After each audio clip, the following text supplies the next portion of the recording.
नमस्कार मित्रांनो, आपण पाहतात गाव खबर. आणि आता या ठिकाणी पिंपरी साकेरी या गावामध्ये आज आपण आलेलो आहोत. एक मुलगा पाण्यात मोटर काढायसाठी गेला होता, तर तिथून तो वाहून गेलेला आहे. तिसरा दिवस असल्या कारणाने आता तो मुलगा सापडत नाही. या ठिकाणी NDRFची टीमही दाखल झालेली आहे, आपण पाहू शकता. NDRFची टीम या ठिकाणी दाखल झालेली आहे. पोलीस पथक कालपासून त्याचा शोध घेत आहे, पण त्याचा शोध काय लागत नाही. त्यामुळे दीपक आज या खाडे ठिकाणी असं त्या NDRFची मुलाचं टीम नाव आहे. दाखल वय झालेली आहे. त्याचं 18 आहे. नुकतीच 10वी झाली होती आणि भावाला मदत करण्यासाठी तो या ठिकाणी नदीतून पाऊस चालू असल्याने मोटर काढण्यासाठी गेला होता. आणि पण अचानक पावसाचं प्रमाण वाढलं आणि पाण्याचं प्रमाण वाढलं, त्याच्यात तो वाहून गेलेला आहे. आता आपण पाहू शकता या ठिकाणी NDRFचे जवान यायला सुरुवात झालेली आहे.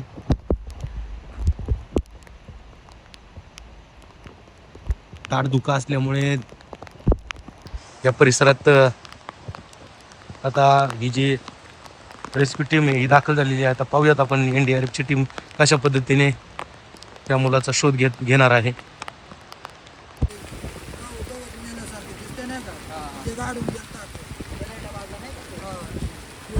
आता NDRFची टीम त्या विकास नावाच्या तरुणाकडून जाणून घेत आहे, त्याचा भाऊ कसा पाण्यात पडला, काय झालं, त्यावेळेची काय घटना घडली, याबाबत NDRFची टीम संपूर्ण माहिती घेत आहे.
तर मित्रांनो, आपण पाहू शकतो आता NDRFची टीम या ठिकाणी दाखल झालेली आहे.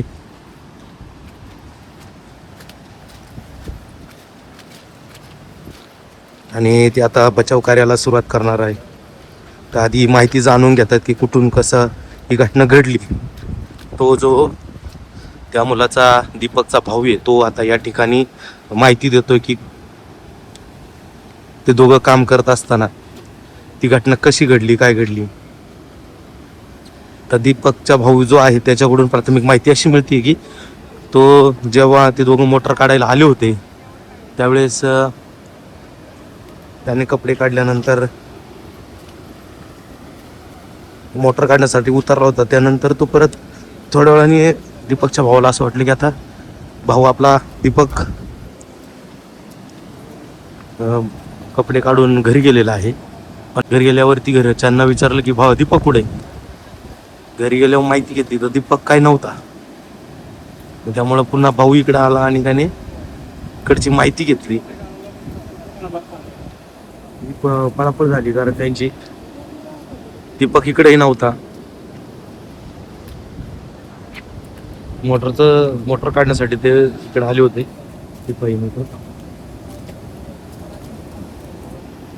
त्यानंतर मग इथूनच तो पाण्याचा प्रवाह असल्यामुळे दीपक नाहीसा झाला. तो नक्की कुठे गेला आता NDRFची टीम या ठिकाणी आलेली आहे. बचाव पथक त्यांचं चालू होणार आहे.